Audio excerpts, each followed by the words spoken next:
नमस्कार. आज आपण उन्हाळी वाळवणामध्ये मुगाच्या डाळीचे सांडगे म्हणजेच मुंगवड्या बनवणार आहोत. चवीला अप्रतिम, बनवायला अगदी सोपी आहे. भाजीला एक उत्तम पर्याय आपल्याला मिळतो. अगदी पारंपरिक पद्धतीने मुगाच्या डाळीची वडी कशी बनवायची ते बघणार आहोत. तर आज आपण अर्धा किलो डाळीची मुंगवडी बनवणार आहोत. चवीला अप्रतिम आहे, अजिबात कडक होणार नाही.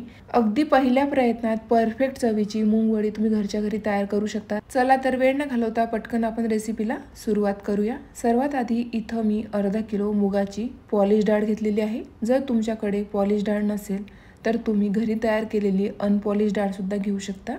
त्यानंतर डाळ 2 ते 3 वेळा स्वच्छ धुवून घ्यायची आहे आणि भरपूर पाणी घालून आपल्याला डाळ रात्रभर भिजत ठेवायची आहे. जर तुमच्याकडे वेळ कमी असेल तर कमीत कमी 5 ते 6 तास तरी डाळ भिजत ठेवायची आहे. दुसऱ्या दिवशी सकाळी डाळ छान भिजलेली आहे. रात्रभर मी डाळ व्यवस्थित भिजवून घेतली, तुम्ही बघू शकता. मुगाची डाळ भिजण्याकरता जास्त वेळ लागत नाही. व्यवस्थित डाळ जर आपण भिजवून घेतली तर त्या डाळीचे सांडगे अतिशय हलके फुलके आणि पौष्टिक बनून तयार होतात. चवीला सुद्धा अप्रतिम लागतात. त्यानंतर डाळीमधलं पाणी आपल्याला पूर्णपणे निथळून घ्यायचं आहे. तर इथं मी एक टोपली घेतलेली आहे. त्यानंतर पुन्हा मी डाळ एकदा स्वच्छ धुवून घेतली. मुगाची डाळ भरपूर पाणी शोषून घेते, त्यामुळे पाणी व्यवस्थित आपल्याला निथळून घ्यायचं आहे. जर डाळीमध्ये खूप पाणी राहिलं तर वड्यांचं पीठ सैलसर होतं, व्यवस्थित वाढत नाही आणि वडी कडक आणि घट्ट होते. त्यामुळे पूर्ण पाणी निथळून घ्यायचं आहे. 10 मिनिटं पाणी निथळण्यासाठी आपण ठेवून देणार आहोत. त्यानंतर बाकीचं काय काय साहित्य लागणार आहे ते बघूया. तर इथं मी 10 ते 12 हिरवी मिरची घेतलेली आहे, तिखट आहे. त्यानंतर 2 टेबलस्पून मी जिरे घेतलेले आहे. चवीनुसार मीठ घ्यायचं आहे. त्यानंतर 25 ते 30 लसूण पाकळ्या मी व्यवस्थित सोलून घेतलेल्या आहेत आणि इथं बारीक चिरलेला कोथिंबीर घेतलेला आहे. आता आपल्याला वाटण तयार करायचं आहे. लसूण, हिरवी मिरची कट करून घ्यायची आहे. त्यानंतर जिरं, बारीक चिरलेला थोडासा कोथिंबीर घ्यायचा आहे आणि न पाणी घालता आपल्याला वाटण तयार करून घ्यायचं आहे. हिरव्या मिरचीचं प्रमाण आवडीनुसार कमी अधिक करू शकता. जर तुम्हाला हिरव्या मिरचीचा त्रास होत असेल तर तुम्ही लाल मिरची पावडरचा सुद्धा वापर करू शकता. इथं आपलं वाटण तयार झालेलं आहे. त्यानंतर डाळीमधलं पाणी पूर्णपणे निथळून घेतलेलं आहे. त्यानंतर डाळ आपण मिक्सरच्या भांड्यात घालून वाटून घेऊया. आता डाळ वाटताना पाण्याचा वापर करायचा नाही. दाणेदार अशी डाळ आपल्याला मिक्सरमधून वाटून घ्यायची आहे. इथे आपली पहिली बॅच वाटून तयार झालेली आहे. अगदी दाणेदार छान रवाळ असं मी पीठ वाटून घेतलं. तर इथं मी न पाणी घालता ही डाळ वाटून घेतलेली आहे. जर डाळ व्यवस्थित मिक्सरला बारीक होत नसली तर तुम्ही 1 ते 2 चमचे प्रत्येक बॅचला घालू शकता. मात्र त्यापेक्षा जास्त पाणी अजिबात घालायचं नाही, नाहीतर सांडग्याचं पीठ खूप सैलसर होतं आणि वडी अजिबात परफेक्ट होत नाही, कडक वडी तयार होते. त्यामुळे कमीत कमी पाण्याचा आपल्याला इथं वापर करायचा आहे. त्यानंतर तयार केलेली पेस्ट, चवीनुसार मीठ आणि भरपूर असा बारीक चिरलेला मी कोथिंबीर घातलेला आहे.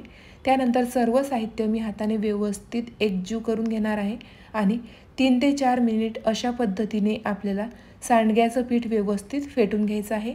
अशा पद्धतीने जर तुम्ही पीठ व्यवस्थित फेटून घेतलं तर सांडगे छान असे पोकळ होतात. अजिबात ते घट्ट होत नाही किंवा कडक होत नाही. पीठ मी व्यवस्थित फेटून घेतलं, तुम्ही बघू शकता. आधीपेक्षा छान हलकं फुलकं आपलं मूगवडीचं पीठ तयार झालेलं आहे. एका भांड्यामध्ये आपण हे पीठ काढून घेऊया. चला तर पटकन आपण सांडगे तोडायला सुरुवात करूया. तर इथं आपलं सांडग्यांचं पीठ तयार झालेलं आहे. त्यानंतर एका छोट्या भांड्यामध्ये मी पाणी घेतलेलं आहे.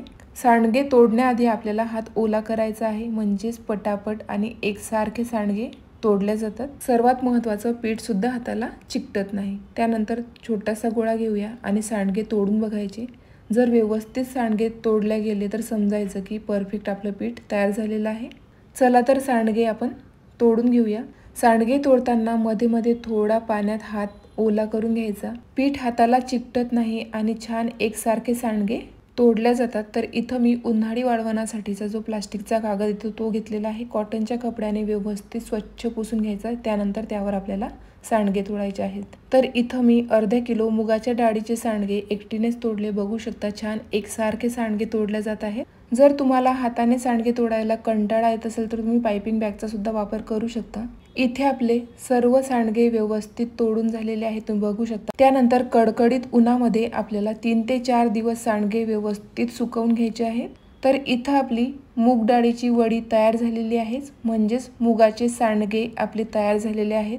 4 दिवस मला ही वडी सुकवण्यासाठी लागलेली आहे. एक वडी मी तुम्हाला तोडून दाखवते.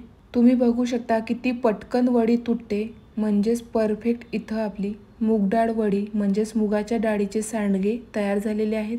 अतिशय हलके फुलके आणि चवीला अप्रतिम हे सांडगे बनून तयार होतात। एकदा या पद्धतीने मूग वडी म्हणजेच मुगाच्या डाळीचे सांडगे नक्की ट्राय करा। जर तुम्हाला आजची रेसिपी आवडली असेल तर प्लीज जास्तीत जास्त शेअर करा। आपल्या चॅनलवर नवीन असाल तर चॅनलला सबस्क्राईब करायला विसरू नका। Thank you for watching. भेटूया अशाच मस्त नवनवीन रेसिपी सोबत।